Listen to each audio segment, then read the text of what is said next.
Ladies and gentlemen, the auction What will is begin art shortly. market? Please take your seats. You might think of auction houses, galleries, collectors. Why are these paintings so expensive, and how are their prices defined? When artwork are bought and sold without a gallery representation or access to auction houses, can they still be called an art market? Parallax, Wimbledon, the other art fair, and online art market. What kind of art markets are these? What follows is what I have been learning and observing in the art market lately.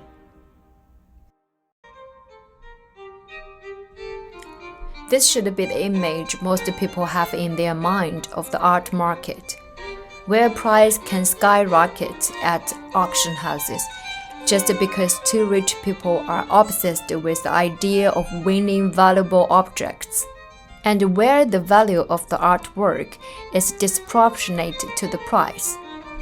The idea of investing in art began to take shape in 1960, just like investing in other commodities.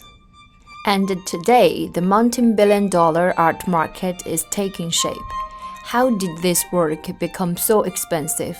Where big money and an ecosystem for interconnected organizations help each other to make more money.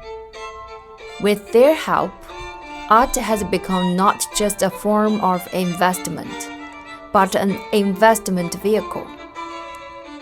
So, what are the elements of an art market ecosystem? Firstly, they are collectors and investors. These are wealthy people who have amassed a large and valuable art collections. In some cases, with very limited interest in art itself, but who soon own a large enough share of the certain artist's works to be able to control their prices on the commodities market.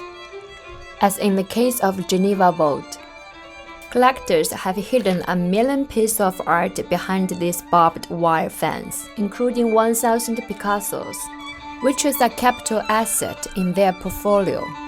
This area looks like a kind of place where beauty goes to die, and there is no law against this practice in the art market.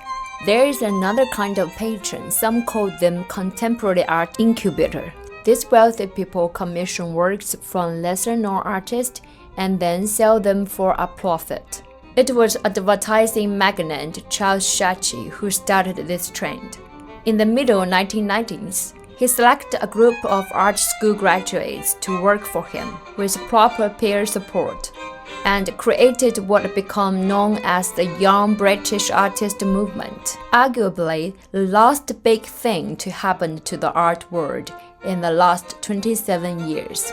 Except that there are businessmen with a thriving business of cultivating superstars for sale. Everyone is looking for the next big thing. For example, Andy Warhol. Many of his work were prints, but sold for high prices.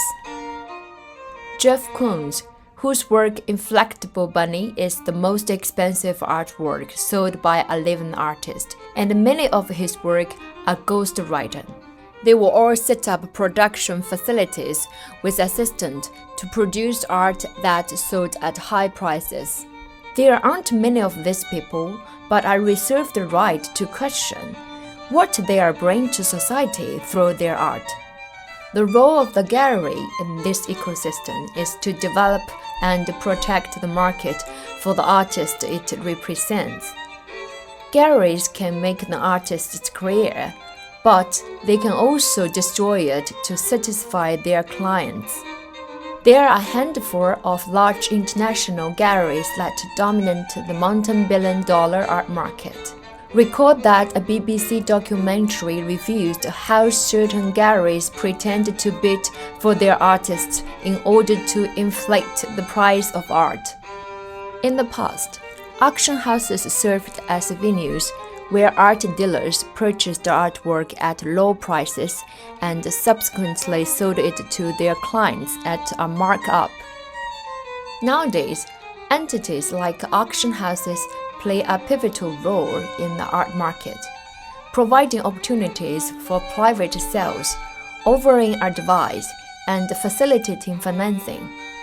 Throughout this process, private arrangements are often made to artificially increase the value of artworks. People may not privately encouraged to bid on the item, with the option of borrowing half of the bid amount, leading to significant inflections of cost and price in the overall operation, resulting in a substantial bubble. This information was shared with me during a conversation with the industry practitioner, and you may verify it independently as well. In summary, I'm inclined to prefer to this type of art market as an art capital market. It is a game for the wealthy and not something the public can easily participate in. Moreover, the complexity of the capital involved in this market is extraordinary. Can art only be appreciated and purchased by the rich? Obviously not. Where is the affordable art market? According to the estimates by Sotheby, the total value of the average annual art market is approximately $64 billion, with privately held art sales valued at $14 billion comparable to those at auctions, and art galleries, and the growing number of online sales valued at $36 billion. This figure, by any measure, is a huge market. As we have seen, price may not accurately reflect the value of art. It is gratifying to note that most outstanding works of art today do not belong to the wealthy class.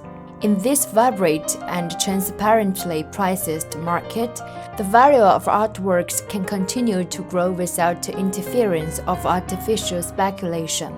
Based on my recently art explosions and studies in London, I have discovered three relatively large art markets: the Other Fair, Parallax, and Wimbledon Art Fair, of which Parallax is advertised as Europe's largest art market and is held in London, New York, and Los Angeles.